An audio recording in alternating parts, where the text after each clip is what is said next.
అందరికీ నమస్కారం. అమ్మ మాట అమ్మాయి బాట ఛానల్కి స్వాగతం. ద సీక్రెట్ రహస్యం తరువాయి భాగం చెప్పుకుందామా? మధ్యలో స్కిప్ చేయకుండా చివరి వరకు వినండి. ఇది మన జీవితాలకు చాలా ఉపయోగపడుతుంది. కాకపోతే కొంచెం అర్థం చేసుకోవటానికి ప్రయత్నించాలి. అర్థమైతే ఇంకా మనకు ఎదురు లేదు. మొదలు పెట్టుకుందామా? డాక్టర్ జో విటాల్. ఒకవేళ దీన్ని వినటం మీకు మొదటిసారైతే మీరిలా అనుకుంటారు, ఓ, నేను నా ఆలోచనల మీద నిఘా ఉంచాలన్నమాట. అంటే అది చాలా పెద్ద పనే. ముందు మీకది అలా అనిపిస్తుంది. కానీ అక్కడే అసలు మజా మొదలవుతుంది. మజా అయిన విషయం ఏమిటంటే రహస్యానికి చాలా దగ్గర దారులున్నాయి. మీకు అన్నింటికన్నా బాగా పనికొచ్చే దగ్గర దారిని మీరు ఎంచుకోవటానికి అవకాశం ఉంటుంది. చదువుతూ పొండి, అది ఎలాగో మీకే అర్థమవుతుంది. మార్సి షిమోఫ్, రచయిత, అంతర్జాతీయ వక్త, ట్రాన్స్ఫర్మేషన్ లీడర్. మన మనస్సులోకి వచ్చే ప్రతి ఆలోచన మీద నిఘా ఉంచటం అనేది అసంభవం. మనకి రోజుకు 60,000 ఆలోచనలు వస్తాయని పరిశోధకులు అంటారు. ఆ 60,000 ఆలోచనల మీద అదుపు ఉంచాలంటే మీరెంతగా అలసిపోతారో ఊహించగలరా? అదృష్టవశాత్తు దానికి ఒక సులభ మార్గం ఉంది. అవే మన భావాలు. మన భావాలు మనం ఏం ఆలోచిస్తున్నామో మనకి తెలియచేస్తాయి. భావాల ప్రాముఖ్యత గురించి ఎంత చెప్పినా తక్కువే అవుతుంది. మీ జీవితాన్ని సృష్టించుకునేందుకు సాయపడే పరికరాలలో మీ భావాలే అన్నింటికన్నా మెరుగైనవి. మీ ఆలోచనలే అన్నింటికీ మూల కారణం. ఈ ప్రపంచంలో మీరు చూసే, అనుభవించే మిగతాదంతా ఆ కారణం తాలూకా ప్రభావమే. వాటిలో మీ భావాలు కూడా ఒక భాగమే. కారణం మట్టుకు ఎప్పుడూ మీ ఆలోచనలే. Bob Doyle. మనం ఆలోచించేది ఏమిటో తెలియజేయగల ఆశ్చర్యకరమైన వరం మన భావోద్రేకాలు. మీ భావాలు చాలా త్వరగా మీరు ఏం ఆలోచిస్తున్నారో మీకు తెలియచేస్తాయి.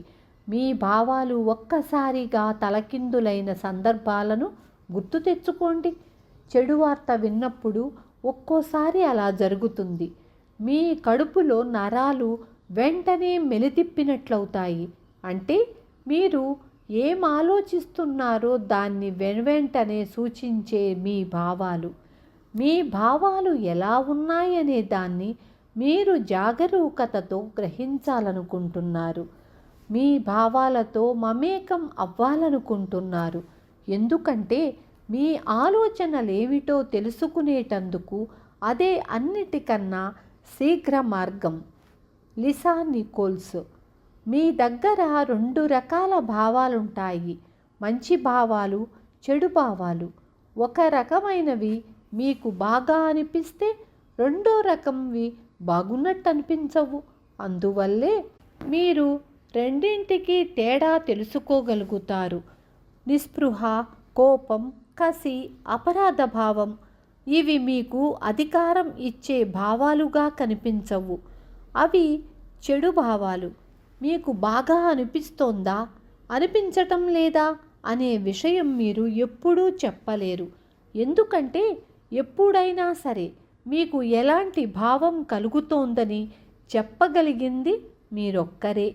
ఒకవేళ మీకెలా అనిపిస్తోందో ఇదమిద్దంగా తెలియటం లేదనిపించినప్పుడు నాకు ఎలా అనిపిస్తోంది అని మిమ్మల్ని మీరు ప్రశ్నించుకోండి. రోజులో ఎన్నిసార్లైనా మీరు ఆగి ఈ ప్రశ్న వేసుకోవచ్చు. అలా చేస్తూ ఉంటే మీకు ఎలా అనిపిస్తోందనేది మీకు మరింత స్పష్టంగా తెలుస్తుంది. అన్నింటికన్నా ముఖ్యంగా మీకు తెలియవలసిందేమిటంటే ఒకే సమయంలో మంచి ఆలోచనలు చేస్తూ చెడు భావాలకు లోను కావటం అసంభవం. అది నియమోల్లంఘనే అవుతుంది. ఎందుకంటే మీ ఆలోచనలే భావాలను కలిగిస్తాయి. మీకు బాధగా అనిపిస్తుందంటే మీరు బాధ కలిగించే ఆలోచనలే చేస్తున్నారన్నమాట. మీ ఆలోచనలే మీ ఫ్రీక్వెన్సీని నిర్ధారిస్తాయి. మీ భావాలు మీరే ఫ్రీక్వెన్సీలో ఉన్నారో వెంటనే తెలియచేస్తాయి. మీకు బాధ కలిగినప్పుడు మీరున్న ఫ్రీక్వెన్సీ మరిన్ని చెడు విషయాలను ఆకర్షిస్తుంది. ఆకర్షణ సిద్ధాంతం తప్పక ప్రతిస్పందించి మీకు మరిన్ని చెడు విషయాలను ప్రసారం చేసి మీకు మరింత బాధ కలిగిస్తుంది. మీకు బాధ కలిగినప్పుడు ఆ బాధను తగ్గించుకునేటందుకు మీరు మీ ఆలోచనలను మార్చుకునేటందుకు ఎటువంటి ప్రయత్నమూ చెయ్యనట్లయితే నాకు మరింత బాధ కలిగించే పరిస్థితులను మరిన్ని తీసుకురండి అన్నట్టే అర్థం. Lisa Nicholls. దీనికి మరో పార్శ్యం, మీలో మంచి భావోద్రేకాలు భావాలు ఉన్నాయి. అవి ఎప్పుడు బయటకొస్తాయో మీకు తెలియదు. ఎందుకంటే అప్పుడు మీకు సంతోషంగా ఉంటుంది. ఉత్సాహం, ఉల్లాసం, కృతజ్ఞత, ప్రేమ, ప్రతిరోజు ఇటువంటి భావాలే కలగటం ఎలా ఉంటుందో ఒక్కసారి ఊహించి చూడండి. మీరు ఈ మంచి భావాలను పండగలా మీ వైపుకు ఆకర్షించుకుంటారు. Bob Doyle. అది నిజంగా చాలా సులభం. నేను ఈ క్షణంలో దేన్ని ఆకర్షిస్తున్నాను? మీకెలా అనిపిస్తోంది? నాకు ఆనందంగా ఉంది. అయితే మంచిదే, అలాగే కొనసాగించండి. ఒక పక్క ఆనందంగా ఉంటూ అదే సమయంలో వ్యతిరేకత గల ఆలోచనలు చెయ్యటం అసంభవం. మీరు అనవసరంగా ఉన్నారంటే మీరు మంచి ఆలోచనలు చేస్తున్నారన్నమాట. చూడండి, మీరు జీవితంలో ఏది కావాలనుకుంటే అది పొందవచ్చు. దానికి హద్దంటూ ఏమీ లేదు. కానీ ఒక చిక్కుముడి మాత్రం ఉంది. మీరు సంతోషంగా ఉండాలి. దాన్ని గురించి ఆలోచిస్తే మీకు జీవితంలో కావలసినది అదేనని అనిపించటం లేదు. ఈ సిద్ధాంతం నిర్దుష్టమైనదనడానికి ఎటువంటి సందేహమూ లేదు. మార్సి షిమోఫ్. మీరు సంతోషంగా ఉన్నట్లయితే మీ కోరికలకు అనుగుణంగా ఉన్న భవిష్యత్తునే మీరు నిర్మించుకుంటారన్నమాట.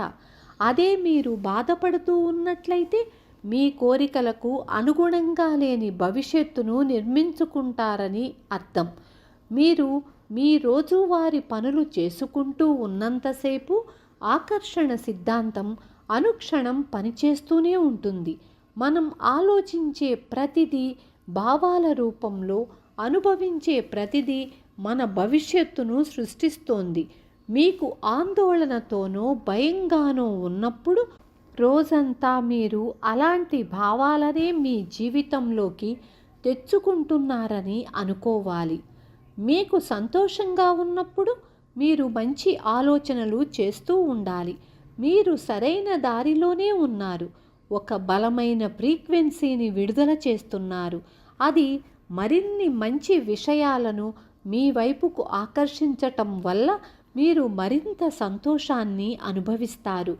మీరు ఆనందంగా ఉన్న క్షణాలను సొంతం చేసుకోండి. వాటి నుంచి లాభం పొందండి. మీరు సంతోషంగా ఉండటం వల్ల మరిన్ని మంచి విషయాలను బలంగా ఆకర్షిస్తున్నారన్న విషయాన్ని తెలుసుకోండి. రండి, మరో అడుగు ముందుకు పోదాం. నిజానికి మీ భావాల రూపంలో మీరేం ఆలోచిస్తున్నారన్న సందేశాన్ని ఈ విశ్వం మీకు అందించటం కానీ చెయ్యటం లేదు కదా. విన్నారు కదా. తరువాయి భాగం రేపు చెప్పుకుందాము.